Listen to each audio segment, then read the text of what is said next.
Pabrik pesawat terbang Embraer dari Brasil dan PT Dirgantara Indonesia memiliki sejarah yang mirip dan kelahiran yang hampir bersamaan.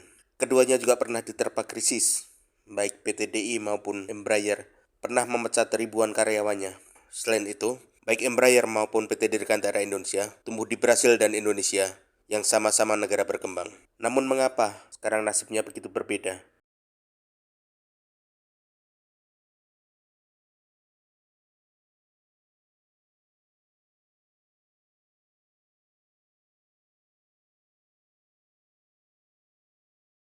Baik Embraer maupun PT DI dimotori jenius penerbangan. Embraer oleh orang Prancis, Mark Holste, sedang IPTN digerakkan oleh B.J. Habibie. Habibie tak cuma ahli penerbangan didikan Jerman dan sempat berkarir di pabrik pesawat Jerman, Mrs. Smith Volkoblow, MBP. Ia bahkan menjadi wakil presiden MBP meski ia orang Indonesia dan baru berusia 38 tahun. Setelah kembali ke Indonesia pada 1974, ia mulai membangun industri penerbangan.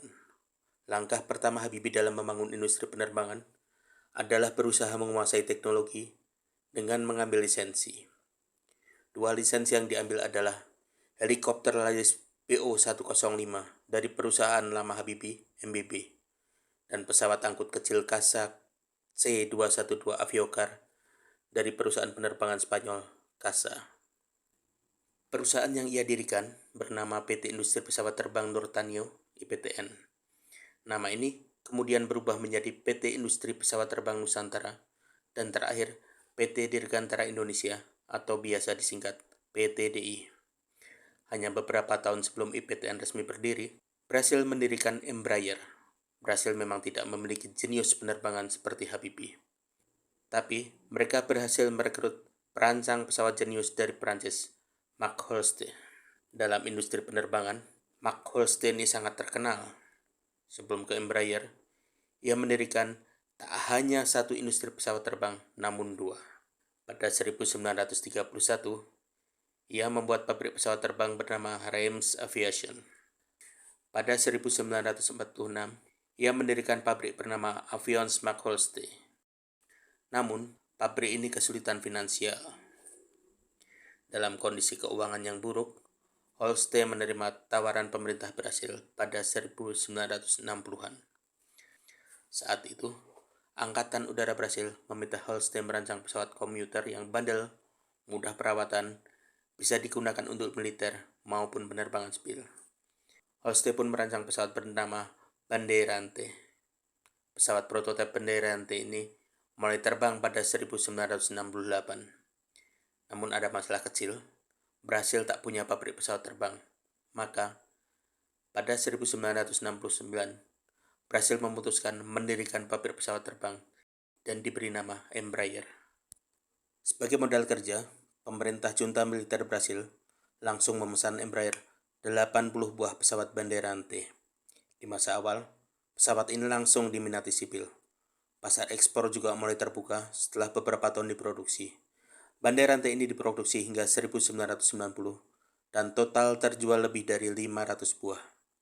Saat Bandeirante mulai diproduksi pada 1974, Embraer mulai merancang pesawat sendiri.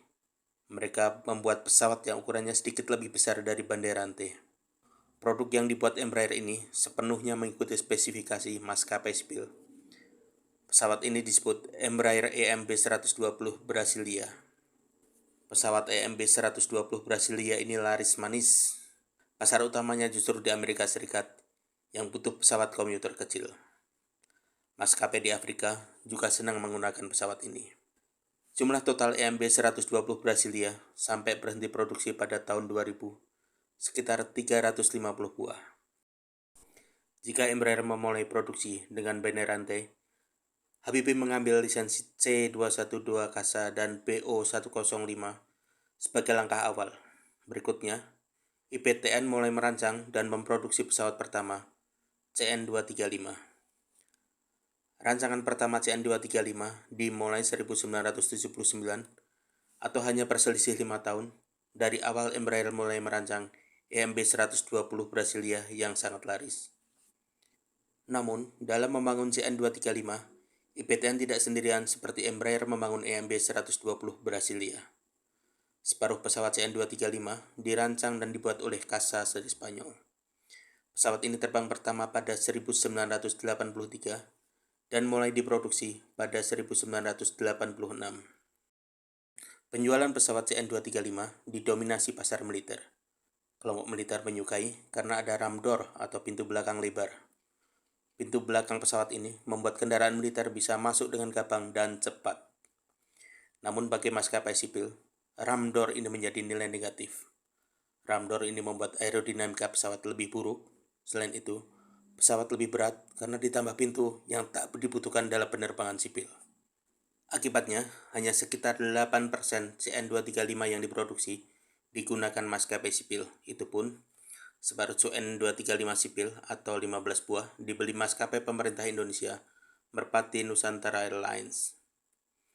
Pasar pesawat militer memang tidak sebesar pesawat komersial. Total penjualan CN235 di seluruh dunia hanya 354 buah. Dari jumlah yang tidak terlalu banyak ini, IPTN hanya mendapat pesanan 70 unit atau hanya sekitar 20% dari total produksi CN235. Angka penjualan ini sangat sedikit dibanding total Bandeirante dan EMB 120 Brasilia yang total keseluruhan hampir 800 unit. Keberhasilan pemasaran Bandeirante dan Brasilia ini yang pada akhirnya membedakan nasib Embraer dan IPTN. Nasib berbeda muncul saat kucuran dana pemerintah bagi kedua industri dihentikan. Seperti PT Dirgantara Indonesia, Embraer ini pada awalnya tidak sepenuhnya proyek swasta. Embraer didirikan oleh Angkatan Udara Brasil saat mereka diperintah oleh junta militer. Saat junta militer Brasil berhenti berkuasa pada 1985, kucuran dana untuk Embraer mulai seret. Pada 1990, utang Embraer menumpuk dan gaji telat. Pemerintah enggan kucurkan uang. Akhirnya, Embraer memecat seperempat tenaga kerja. Dampak lain adalah pembatalan sejumlah proyek pesawat baru. Setelah gelombang pemecatan pada 1990, pemerintah lepas saham Embraer ke swasta. Karena Embraer terbukti sudah sukses menjual pesawat seperti Bandeirante atau EMB 120 Brasilia, investor bersemangat membeli sahamnya. Hal ini berkebalikan dengan IPTN yang kemudian berganti nama menjadi PT Dirgantara Indonesia. Mereka terpukul ketika terjadi krisis moneter dan kemudian menjadi krisis ekonomi. Kucuran dana pemerintah yang selama ini menghidupi IPTN dihentikan IMF saat krisis ekonomi 1998. Dampak penghentian dana dari pemerintah adalah pemecatan sekitar sepertiga karyawan IPTN. Pemecatan ini berlanjut, bahkan akhirnya karyawan PTDI tinggal sekitar 3.000 atau 20% dari jumlah sebelum krisis. Proyek utama yang sedang dikembangkan PTDI, pesawat N250, ikut terhenti. Nasib PTDI tidak seperti Embraer di Brasil atau sejumlah BUMN sehat di Indonesia seperti Telkomsel saat privatisasi di awal 2000-an. Telkomsel seperti Embraer langsung diincar investor besar saat privatisasi. Sedang PTDI tak ada yang berminat karena bisnisnya belum menjanjikan. Keberadaan investor ini membuat Embraer hidup kembali setelah diterpa krisis. Apalagi, kemudian mereka masuk ke era industri pesawat jet, bukan pesawat baling-baling bermesin turboprop. Embraer mulai mengembangkan pesawat jet pada 1989.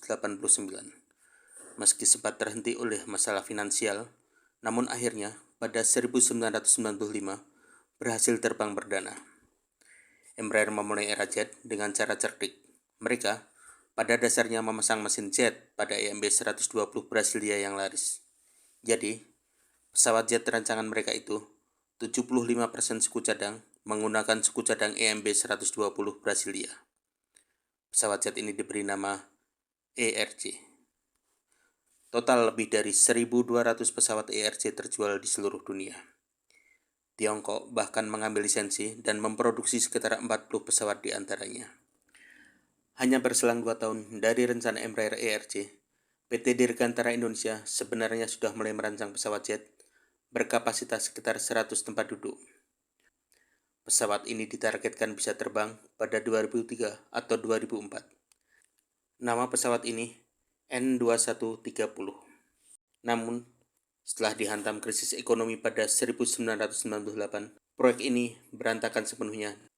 Di saat di Indonesia N2130 dari PT DI disuntik mati IMF, di Brasil, Embraer mengembangkan pesawat seukuran N2130. Pesawat ini kemudian disebut E-Jet. Embraer mulai memproduksi pada 2004 dan menjual lebih dari 1.600 unit E-Jet ini. Bila disimpulkan, Embraer ini sudah kokoh sehingga cukup tangguh saat terkena krisis. Mereka sudah memproduksi pesawat yang laris manis sehingga investor berebut saat pemerintah cabut dana dan melepas kepemilikannya ke swasta. Sebaliknya IPTN masih tertatih-tatih saat terkena krisis dan dana dari pemerintah di stop. Pesawat CN235 yang diproduksi terlalu sedikit, hanya sekitar 70 unit. Akibatnya, saat pemerintah diminta IMF hentikan dana untuk PT DI, tak ada investor yang bersedia ambil alih. Saat ini, PT DI memiliki sejumlah proyek, di antaranya adalah N219 yang merupakan versi panjang dari C212. Ada juga N245 yang serupa dengan CN235 namun tanpa ramdor.